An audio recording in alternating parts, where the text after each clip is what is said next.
Welcome to the Motivation and Emotion textbook chapter on self-sabotage. Within this chapter, we will examine the behavioural phenomenon known as self-sabotage.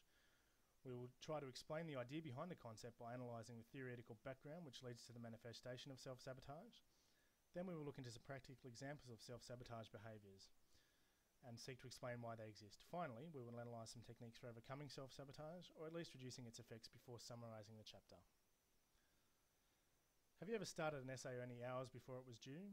Have you ever gone out drinking the night before an important meeting at work? Have you ever skipped going to the gym because you're too tired? These are just a few examples of the phenomenon known as self-sabotage. Erden in 2004 defined self-sabotage as the creating of impediments to successful performance on tasks that the individual considers important.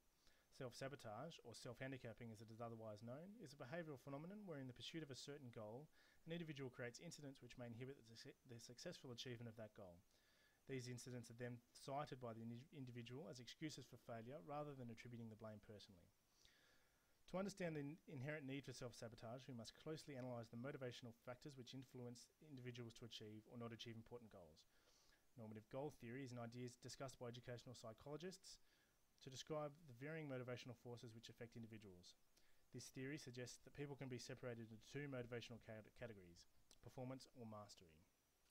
Mastery goal achievers are those who tend to be driven by the desire to master the content and learn as much as possible. These individuals are generally high in intrinsic motivation, have positive feelings towards schoolwork, and tend to persist in the face of failure. Mastery goal achievers are generally driven by the desire to develop competence, improve skills, and understand concepts.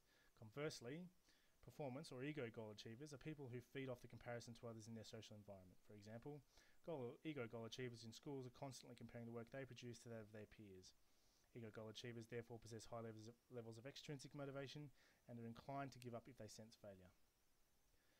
Goal orientation theory can be broken down even further, with mastery and performance each being broken down into subcategories: approach and avoidance. Performance approach achievers are constantly comparing themselves to others and long to prove their self-worth to others. Mastery approach achievers generally possess the desire to learn as much as possible and are motivated intrinsically to achieve this. Performance avoidance achievers are motivated by the fear of being perceived as incompetent to others.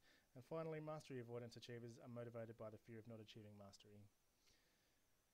These variances in motivation offer insight into why some individuals may feel the effects of self-sabotage and why others who are given the same resources to learn manage to avoid it. Essentially, task-driven achievers are intrinsically motivated and aren't concerned with comparison to others. Ego-driven achievers, however, thrive on the comparison to others to fulfill their self-worth. If these individuals sense failure, it becomes easier to attribute the failure to external forces rather than to accept themselves as failures. A prominent example of a group of people for whom self-sabotage is common is students. Students of all ages are affected by self-sabotage, and generally the mechanisms for self-sabotaging one's self are the same. They include strategic reduction of effort, procrastination, ingestion of drugs and alcohol, or choosing performance-debilitating circumstances. This is not only true for older students who feel the pressure to succeed, it is also true for younger students who feel the pressure of constant comparison throughout their school lives. If a student feels he or she is unable to produce the level of work that it seems their peers can produce easily, so begins a self-sabotage cycle.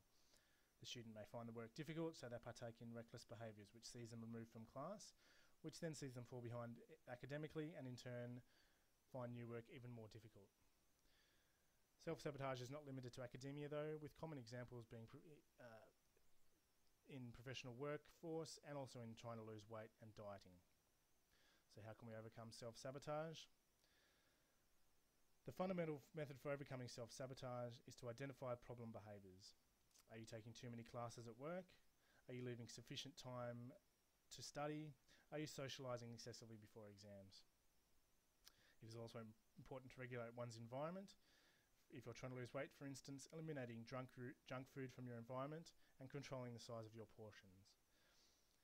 Also remember that success breeds success, so set realistic short-term goals. Once you see that you are starting to achieve your goals, the detrimental behaviours will reduce. Self-sabotage is a psychological defence mechanism which assists in protecting the self-worth of individuals whom thrive on comparison to others.